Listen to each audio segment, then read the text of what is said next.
posts installed, and it's time to move on to installing the brackets, as well as the 4x6 that will be the base of the floor for the yurt.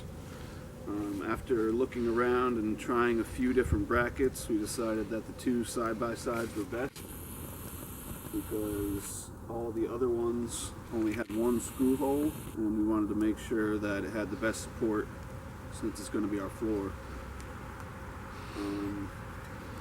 We went through and we leveled everything and sealed everything, as well as went through and measured each one of the 4x6 boards.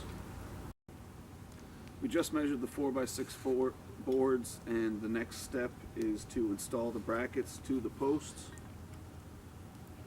with decking screws, and then lay your 4x6 in place exactly where it's supposed to go and screw that in.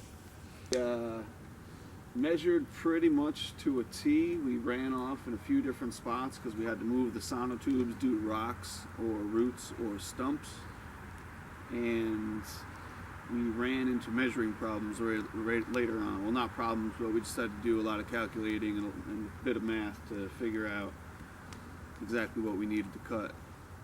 So now that we had all the measurements done, we can lay them in place, screw them in, and once we got that, we'll be back to show you the next step. So to install these brackets, you simply place them on the top. Make sure you're in line with the center board. And we're using 2-inch screws, so they kind of meet in the middle.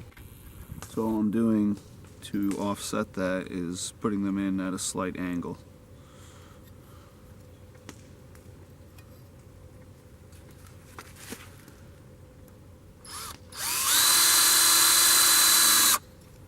You just want to hold it in tight.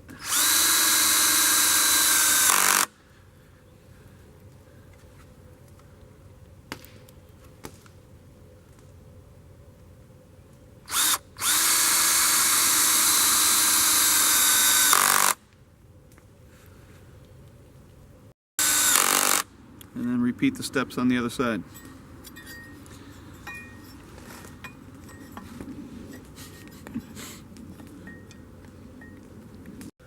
This is how you check your crown of your beam. Each beam is usually bent slightly.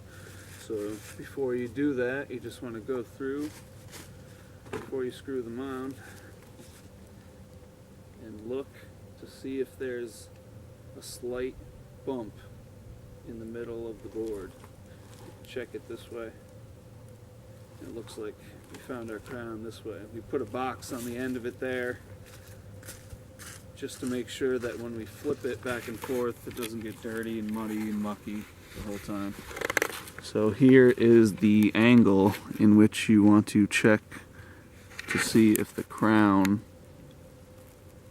is on this side or the other side.